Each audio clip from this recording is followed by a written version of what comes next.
We are asked to find the electric field at any point. Now, of course, before we the first thing that you would do before you attack the problem is you have to construct a coordinate system. Okay, now you can put the coordinate system anywhere as long as you can keep track of the position of this one. But I think the best way to is to put the coordinate system pwede dire, right? Okay? Such that this is at the center. Okay? So if this is my coordinate system, what would be the okay, meaning that this is a blank L and total charge Q. So unsay coordinate ani, this will give us the coordinate 0 and negative L over 2. So that would make this as 0 L over 2. Okay? Ato ang ipa-colored B kay para. Okay. So the coordinates of this is 0 L over 2, negative L over 2, and this is 0 L over 2. Okay, that would be the coordinate of that point there. Yang edge. Pwede gyapon dire actually. Okay? Now, let's define a point. We want to calculate at any point, right? So let's just define the point, this. Okay? So we want to evaluate the electric field at this point P here, where the P is given by, well, this is arbitrary. So this is given by any X and any Y. Okay? So what's the first thing that you would do? Identify the vectors. Okay? The vectors that would point to P. So ang atong notation, what is this vector? This is a vector R. R is the vector that would point to the position, that would point to the, point of evaluation. That would be, Now, next is we have to discretize this one. So let's discretize this by constructing a small length of that. Now, the width of that is negligible. We assume that the width of this is negligible, so only the length that would matter. And let's give this a position. What would be the position vector of that? So this position, the position of this is now my point charge, right? As of now, we only know how to calculate point charge. So the position of this point charge is 0 and Y. Y is arbitrary. So what do we need? We need now the vector that runs from this charge to the point of evaluation, right?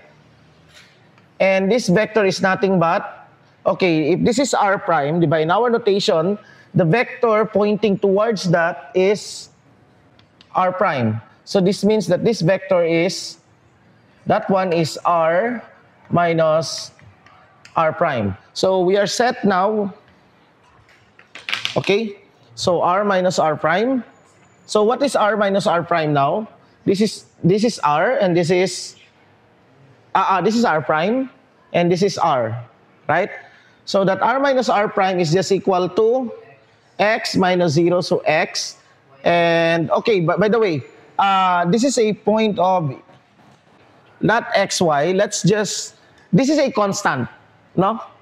Okay, so let's call this as X naught and Y naught. Okay, so this means that this is X naught minus 0, so this is X naught, and Y naught minus Y.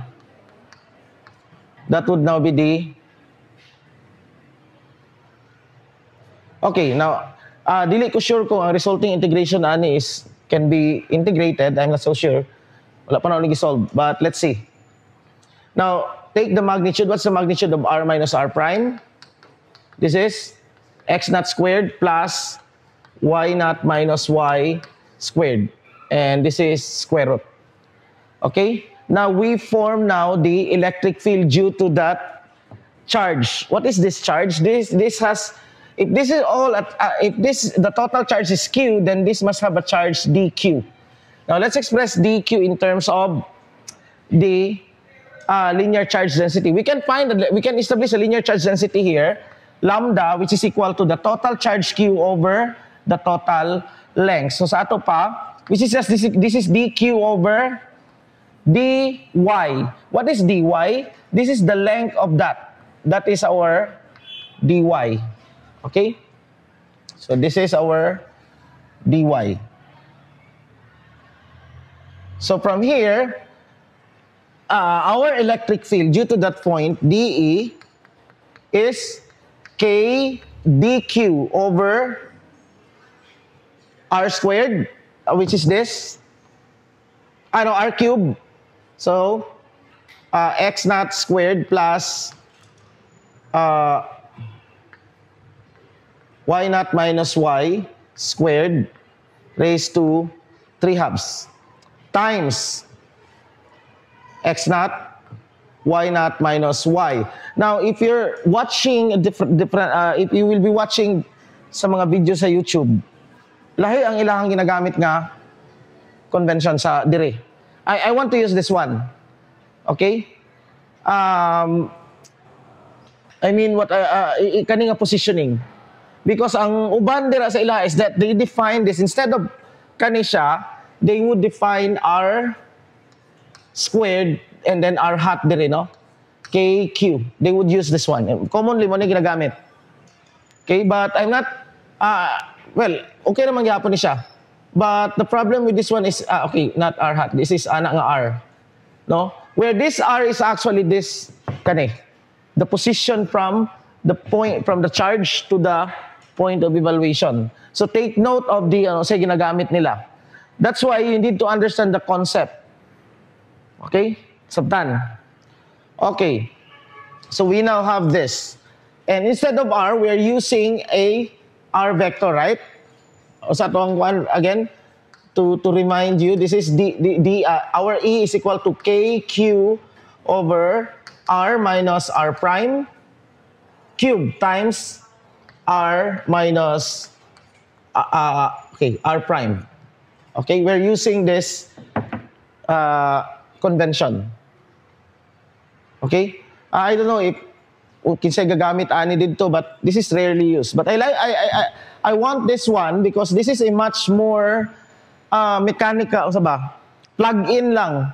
Because kani man gud nga notation, okay, you have okay, r hat.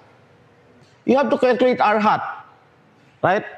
Calculate sa nimo na siya. So our system now is ready. So unsay kuan ani. Now we don't have symmetry here, unfortunately. Unlike sa katong when we evaluated it here, at the center, we have symmetry. Dire wala tay symmetry. So we really have to deal with the dirty works dire. Now I'm not sure if we can integrate this one, but just maybe. Okay, karon pa na ako nigi-solve. Anyway, let's express dq in terms of this. So that this is now k. Remember that your k is 1 over 4 pi epsilon naught. So k lambda dy over this x naught squared plus y naught minus y squared. Now, certainly atong integration there is in terms of y raised to 3/2 times x naught y naught minus y. Now, we have two parts to integrate here. Kani ang una, dire and this, right?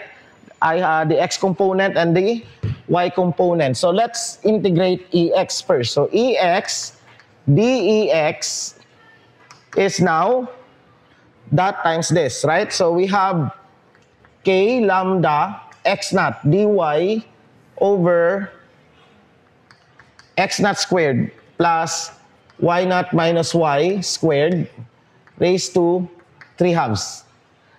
Okay. How do we integrate this now? Well, we can just use constant mo ni siya, tama? Okay?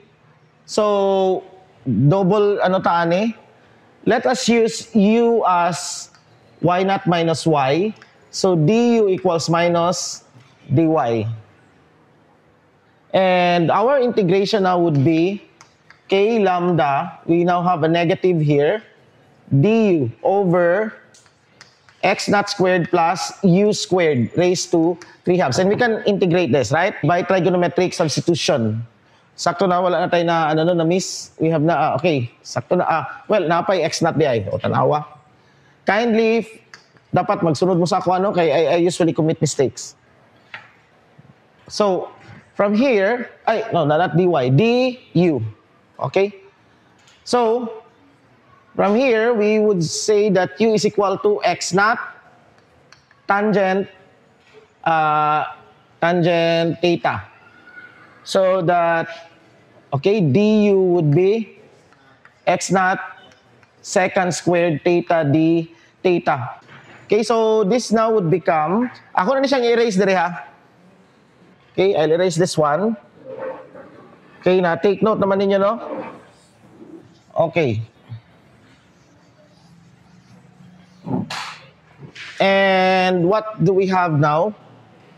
This is, okay, Ex would be tarang constant minus k lambda x naught, the integral of, okay, du becomes x naught. So, mahimong x naught squared, right?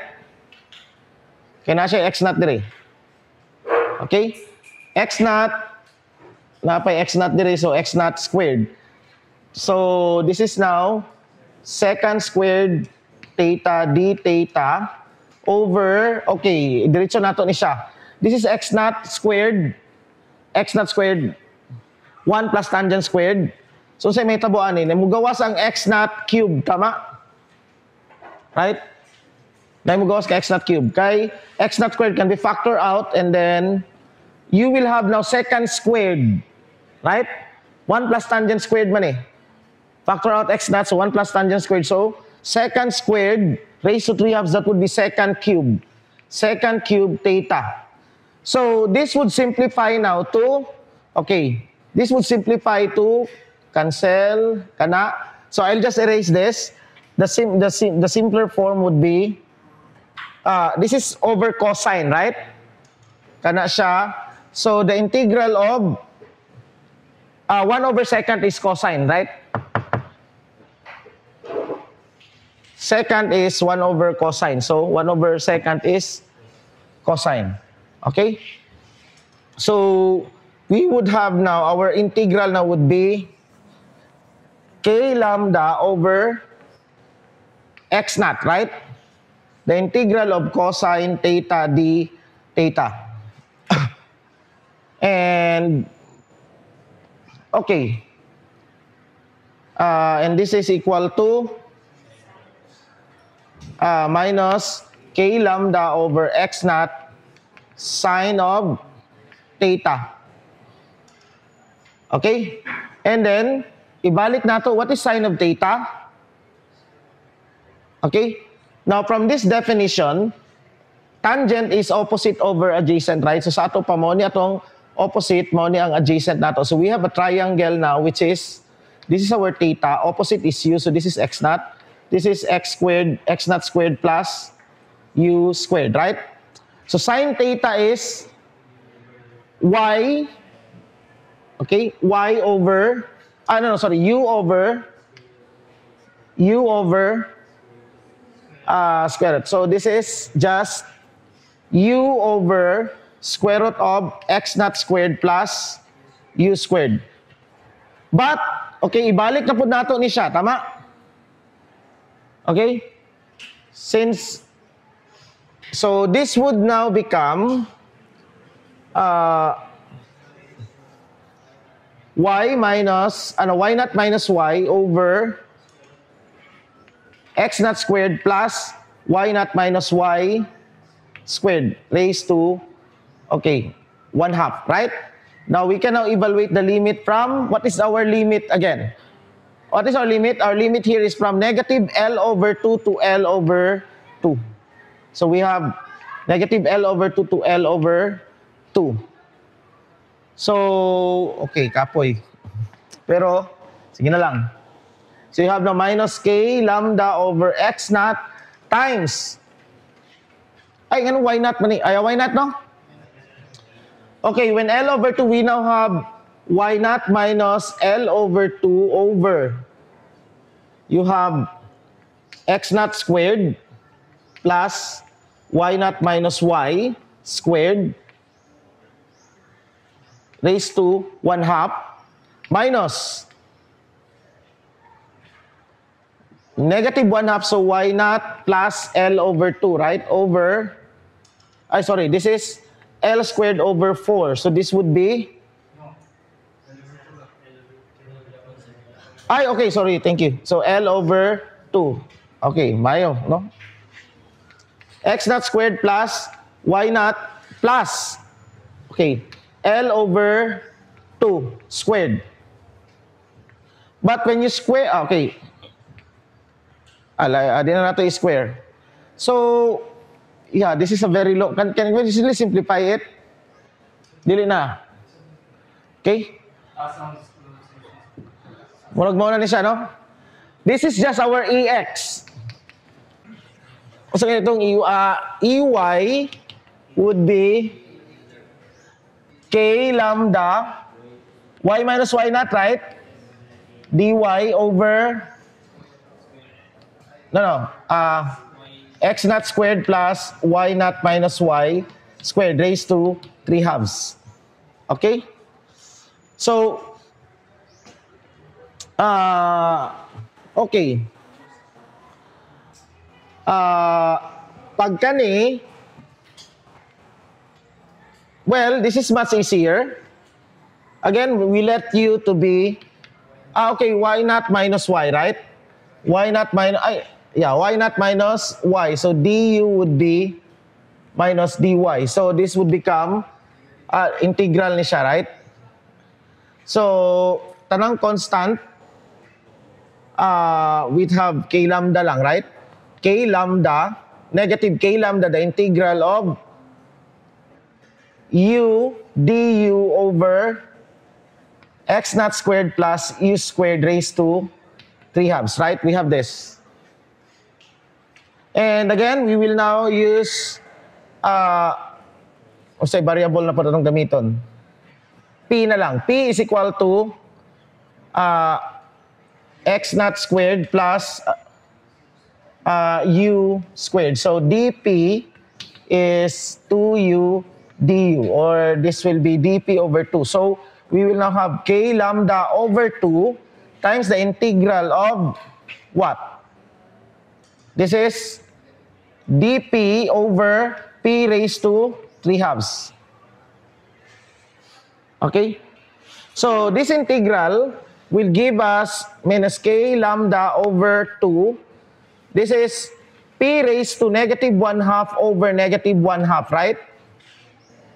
So mag-cancel ang negative, mag-cancel po ang 2. Tama? So this would give us negative k lambda p raised to over negative k lambda over p, which is equal to, balik nato to dito, negative k lambda over what is p? X naught plus u squared. But, again, ibalik nato itong kuan, u, which is, so kaning u, kanino? So, this is x naught squared. So, this will now become, square root, no? P raised to 1/2. Okay.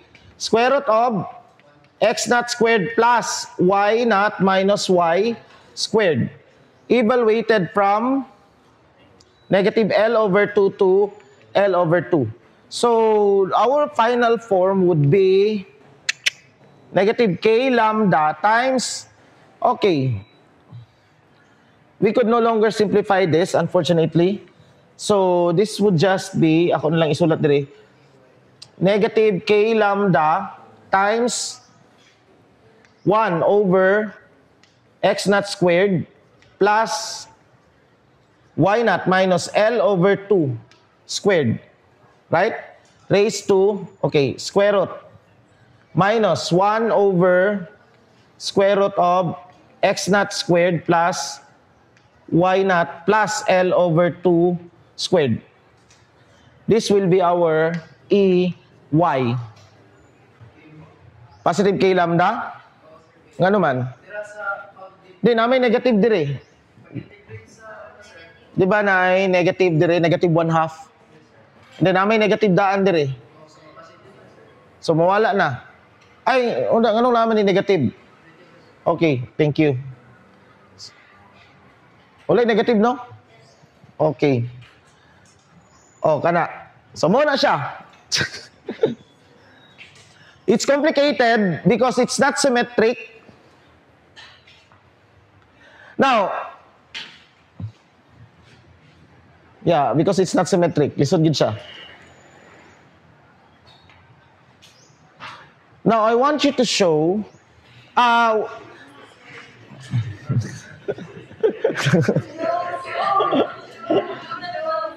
by the way, ato sa ding i-cambio ning k lambda. Lambda is Q over Q. This is X naught L, right?